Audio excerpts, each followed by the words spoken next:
नमस्कार दोस्तों, मैं सुनील कुमार आपका फिर से स्वागत करता हूं आपके अपने चैनल क्या ऐसा होता है में। दोस्तों, आज मैं आपको एक जानकारी देने जा रहा हूं। वो जानकारी गौर से सुनिए। एक ग्रुप की पूजा, एक प्राइवेट पूजा। हमें सबसे पहले पता ही नहीं होती है और आप में से न जाने कितने लोगों को पता ही नहीं होगा कि भाई ये क्या सीन है। भाई जैसे ही आपको पता चला कि आपकी कुंडली में काल सर्प दोष है या फिर आपको आपके पुरोहित ने बताया कि आपको पितृदोष की पूजा करानी चाहिए, तो आप क्या करेंगे? आप सबसे पहले कहीं से एक नंबर लेंगे और नंबर लेने के पश्चात आप फोन करेंगे और फोन करने के समय आप कहेंगे कि मुझे पूजा करानी है। कौन सी पूजा करानी? इतनी, या फिर काल सर्प दोष की, या फिर पितृदोष की, या फिर मुझे त्रिपिंडी श्राद्ध कराना है, किसी तरह की पूजा हो गई। ठीक है। अब दोस्तों क्या होगा? अब देखिए, अब इसके बाद का जो रहस्य सुनिए। तो वो आपको बताएंगे कि भाई हम इतनी पूजा के इतनी दक्षिणा लेते हैं। ठीक है। वो आपको दक्षिणा बता दी। तब तक आपको पता ही नहीं है कि प्राइवेट पूजा होगी या ग्रुप की पूजा होगी। ग्रुप की पूजा की शुरुआत आप अगर देखेंगे तो देश के विभिन्न विभिन्न हिस्सों में और ये ग्रुप की पूजा का प्रचलन चल रहा है। ठीक है। लेकिन हमें इस बारे में जानकारी नहीं होती है और हम पहले हाँ कर देते हैं, चलो ठीक है हम आपसे पूजा कराएंगे। उसके बाद हम देखते हैं कि भाई हमें तो एक ग्रुप में खड़ा कर दिया।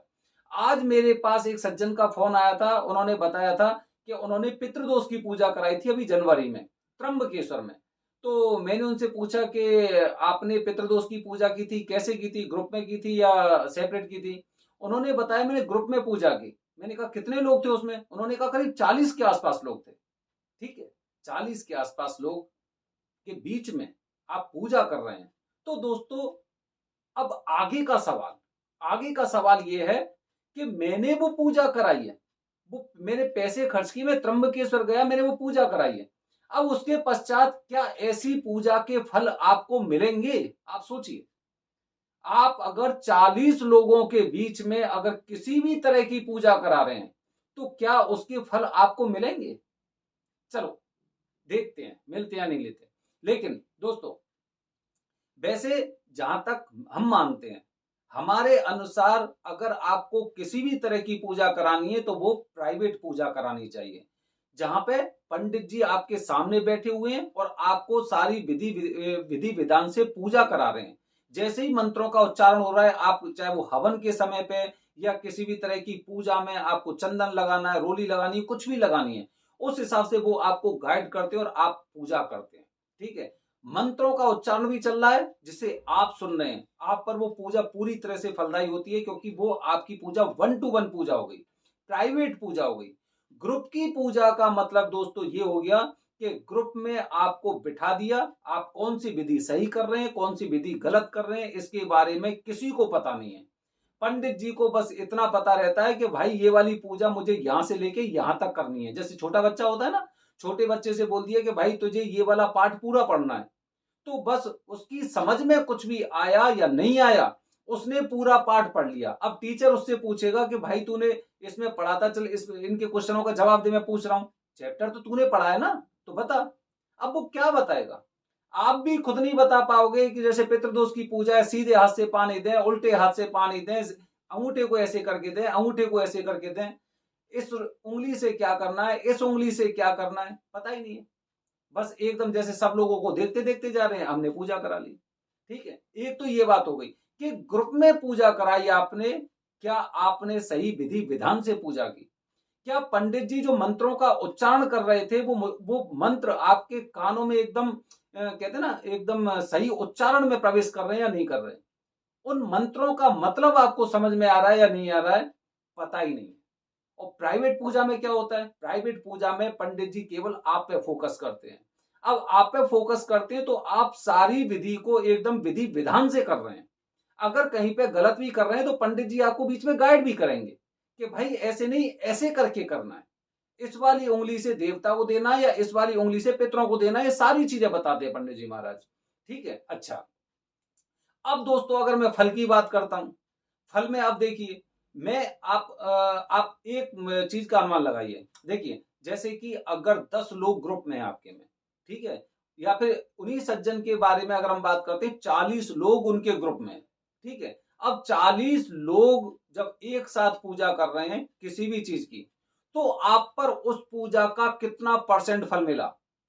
एक पंडित जी आपकी पूजा करा रहे हैं और वो पूजा के मंत्र उन 40 लोगों के कानों में जा रहे हैं, पता नहीं एकदम सही तरह से सही उच्चारण में जा रहे हैं या नहीं जा रहे। ठीक है, अब 40 लोगों को एक पंडित जी डील कर रहे हैं, मतलब आपको उन पंडित जी का कितना परसेंट मिला, कितना परसेंट मिला। ज्यादा से ज्यादा 2.5%, ज्यादा से ज्यादा 2.5%, मतलब 2.5% पूजा कर रहे हैं आप। आपको फल कितना मिलना चाहिए, 100% मिलना चाहिए, लेकिन फल आपको मिल रहा है 2.5%। और फिर आप उम्मीद करते हैं कि आपको पूजा के फल नहीं मिल रहे और आपकी पूजा करने के बाद भी समस्याएं ज्यों का त्यों बनी हुई हैं। ये चीजें होती हैं। ऐसी अगर मैं कालसर्प दोष की बात करूं दोस्तों, तो इसी तरह उसमें होता है कि आपने वो पूजा की, लेकिन आपको कितनी पूजा की जरूरत थी, कितनी पूजा की आपको जरूरत थी, कितनी कैपेसिटी आपको चाहिए थी। भाई एक बात बताइए, आप क्रिकेट का मैच देखते हैं, आप क्रिकेट का मैच देखते हैं दोस्तों, तो आपको पता है कि अगर कोई बॉलर है, बॉलर अगर 150 की स्पीड से अगर बॉल फेंक रहा है, तो जो बैट्समैन होता है ना, उसे आइडिया होता है कि अगर मैं सीधा शॉट मारूंगा तो इतनी स्पीड से जाएगा, और बॉल की डायरेक्शन में ही अगर मैं उधर को मारूंगा तो इतनी गति से मेरा बैट वहां तक पहुंचना चाहिए, उतनी गति से पहुंचना चाहिए। तो दोस्तों कैपेसिटी, आपको कितनी कैपेसिटी मिली, 10 लोगों की पूजा में बैठने के पश्चात आपको कितनी कैपेसिटी मिली और आपको कितनी कैपेसिटी चाहिए थी। आप पर पूर्ण कालसर्प दोष था या फिर आप पर आंशिक कालसर्प दोष था। चलो पूर्ण को तो भूल ही जाते हैं, क्योंकि पूर्ण अगर कालसर्प दोष है और उसके बाद अगर आप ग्रुप में पूजा करा रहे हैं, तो आप समझ सकते हैं कि आपको ना पूर्ण प्रभाव चाहिए, उस पूजा का पूर्ण प्रभाव चाहिए, मतलब 100%। त्र्यंबकेश्वर में आने के पश्चात मुहूर्त मिल गया आपको, वरदानी पंडित जी मिल गए, तो आपको पूर्ण 100% चाहिए। लेकिन अगर 10 लोग हैं तो आपको 10% फल मिला, अगर 40 लोग हैं तो आपको 2.5% फल मिल रहा है। जबकि 150 की स्पीड आएगी तो उसी हिसाब से आपका बैट भी उसी स्पीड से जाना चाहिए, लेकिन वो नहीं जा पा रहा है। ठीक है, अच्छा ये तो एक हो गई कि कैपेसिटी, कि आपको उतनी कैपेसिटी, और इसीलिए लोगों को उसके परिणाम भी लेट मिलते हैं, मिलते ही नहीं है। ठीक है, तो वो लेट परिणाम मिलेंगे या फिर उतनी जल्दी परिणाम नहीं मिलते, उसकी एक वजह ये भी होती है। अच्छा दूसरा दोस्तों मैं बताऊं आपको कि हर इंसान प्राइवेट पूजा नहीं करा सकता, हर इंसान नहीं करा सकता, क्योंकि पंडित जी की दक्षिणा ऐसी होती है। ठीक है, अब पंडित जी भी बेचारे क्या करें, क्योंकि पंडित जी को तो भाई ये देखना है कि अगर मैं एक अकेले में पूजा करा रहा हूं तो मुझे इतने पैसे मिल रहे हैं, जबकि अगर मैं ग्रुप में पूजा करा हूं तो मुझे तो एकदम बहुत ज्यादा पैसे मिल रहे हैं। तो पंडित जी के क्या ट्राई करेंगे, पंडित पंडित जी ट्राई करेंगे कि भाई ग्रुप में पूजा ही लोग करवाएं, ग्रुप में करवाएं, क्योंकि उन्हें तो ज्यादातर लोगों को ये पता रहता है कि भाई ये मेरे पास एक बार आ गया, अब एक बार आ गया तो बस ये है कि ये घर जाके बताएगा कि मैंने पूजा कराई, तो वहां से रेफरेंस से भी लोग आने लग जाएंगे। लेकिन कैसे आएंगे, उन लोगों को तो फल ही नहीं मिल रहे, केवल आपके वरदानी होने से, मुहूर्त होने से, या त्र्यंबकेश्वर जो स्थान है उसके होने से पूरे परिणाम थोड़ी मिल रहे हैं। त्र्यंबकेश्वर के परिणाम मिल रहे हैं, मुहूर्त के परिणाम मिल रहे हैं, वरदानी पंडित के परिणाम मिल रहे हैं, लेकिन जो वरदानी पंडित जी जिन मंत्रों का उच्चारण कर रहे हैं, जो विधि करवा रहे हैं, जो पूजा करवा रहे हैं, उसके परिणाम कहां मिल रहे हैं, उसके नहीं मिल रहे। तो इसीलिए पूजा का फल नहीं मिला।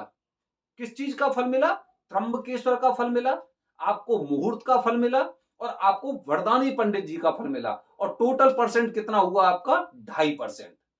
तो बहुत से लोग ऐसे होते हैं जो अकेले में पूजा नहीं करा पाते, चलो उनका मान भी लेते हैं, उनका मान लेते हैं कि भाई उनकी मजबूरी है, लेकिन बहुत लोग सक्षम होने के बावजूद भी ग्रुप में पूजा कराते हैं, क्योंकि उनकी पॉकेट से पैसे नहीं निकल पाते। पंडित जी ने बताया कि भाई इस तरह का दोष है और आपको इसका निवारण करना चाहिए, वो सस्ते में इन चीजों से निजात पाना चाहते हैं, सस्ते में। लेकिन इस चीज को उन्होंने शायद कभी बारीकी से सोचा नहीं होगा कि भाई मुझे इन सब चीजों का निवारण करवाना है, तो कम से कम मैं अच्छी तरह से करवाऊं।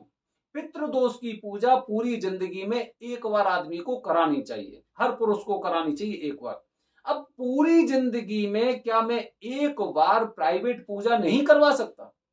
और जिन लोगों पे कालसर्प दोष होता है, क्या वो एक बार अच्छे मुहूर्त में वरदानी पंडित जी से क्या वो काल सर्पदोष की पूजा प्राइवेट नहीं करवा सकते? वो क्या है कि गरीबों की बात तो मैंने मान ली, चलो ठीक है उनकी मजबूरी है, लेकिन ऐसे पंडित जी को बढ़ावा ऐसे लोग देते हैं जो पूजा के नाम पर इनकी जेब से पैसे नहीं निकलते हैं। ये केवल एक फॉर्मेलिटी के लिए मान सकते हैं कि भाई वो बहुत ज्यादा परेशान हो गए, उनके धंधे रुक चुके हैं, इसीलिए वो ग्रुप में पूजा करा रहे हैं। लेकिन जब तक धंधे चल रहे थे तब तक उन्हें किसी भगवान की याद नहीं थी, किसी देवी देवता की याद नहीं थी। पंडित जी ने बताया कि भाई आपको पूजा करानी है, तो बस उसमें से एक छोटा सा अमाउंट लेके वो पूजा कराने पहुंचते हैं कि चलो ठीक है पंडित जी ने बोला है इसलिए कर देते हैं। वो अपनी खुशी के लिए, अपनी चीजों को आगे बढ़ाने के लिए इन चीजों को नहीं करते हैं।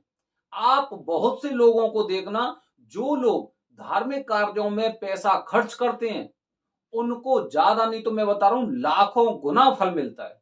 त्र्यंबकेश्वर में ही आप देख लेना, वहां पे लोग लाखों रुपए की पूजा कराते हैं और लाखों के उन्हें करोड़ों रुपए मिलते हैं। वो खुद बताते हैं इन बातों को कि पूजा कराने के पश्चात मुझे इस तरह के फल मिले। तो दोस्तों, प्राइवेट पूजा ही पूजा होती है। ग्रुप में पूजा से आपको कितनी एनर्जी चाहिए, वो एनर्जी पूरी नहीं मिल पा रही है आपको। आप गरीब हैं, चलो ठीक है गरीब हैं, फिर भी कम से कम आपको भी ये ध्यान रखना चाहिए, चाहे भले ही आप नहीं जानते कि 40 लोगों में किस तरह से पूजा करूंगा, 20 लोगों में मैं किस तरह से पूजा करूंगा, चलो 5 लोग, 6 लोग, 8 लोग ठीक है, लेकिन इसके बाद अगर ग्रुप में और ज्यादा लोग हैं तो आपको पूजा कराना ना कराना एक बराबर है। इस तरह की पूजा आपको नहीं करानी चाहिए। तो दोस्तों, मेरे वीडियो का उद्देश्य केवल यही था कि हम में से ज्यादा लोग ना पूजा करते समय अपनी पॉकेट को एकदम दबा लेते हैं, इसमें से ज्यादा पैसे निकलने नहीं चाहिए। लेकिन अगर यही पैसे अगर आप किसी होटल में, रेस्टोरेंट में या फिर आप किसी थिएटर में जाएंगे तो वहां पे 1 रुपया आप कम नहीं करते, बल्कि टिकट के साथ साथ खाने में भी आप हजारों रुपए खर्च कर देते हैं। तो दोस्तों, ये बात सोचनी होगी कि पूजा अकेले की होती है और हमें ये ग्रुप की पूजा हमें खुद अपनी तरफ से बंद करनी पड़ेगी, बंद करवानी पड़ेगी, क्योंकि जब हम नहीं जाएंगे तो कौन कराएगा पूजा। और गरीब लोग हैं तो गरीब लोग भी ना कम से कम आगे से ऐसे ग्रुप में शामिल नहीं होंगे जहां पे 40-40 लोग एक साथ पूजा करा रहे हों। तो दोस्तों, हमेशा जब पूजा की आपको आपको पूजा करानी है, ठीक है, पूजा का कोई मुहूर्त देख रहे हैं, तो मैं प्रयास करता हूं कि आपको अकेले में प्राइवेट पूजा करानी चाहिए। उसी के आपको फल मिलेंगे, उसी के फल मिलेंगे। अगर आप सोच रहे हैं ग्रुप में पूजा कराने से बहुत अच्छे फल मिल जाएंगे, तो हो सकता है आपको बहुत दिनों तक इंतजार करना पड़ेगा, अगर बहुत बड़ा ग्रुप नहीं है तो। बने रहिए हमारे चैनल के साथ दोस्तों, ऐसी और मैं जानकारी आगे आपको देता रहूंगा। धन्यवाद दोस्तों, जय हिंद, जय भारत, हर हर महादेव।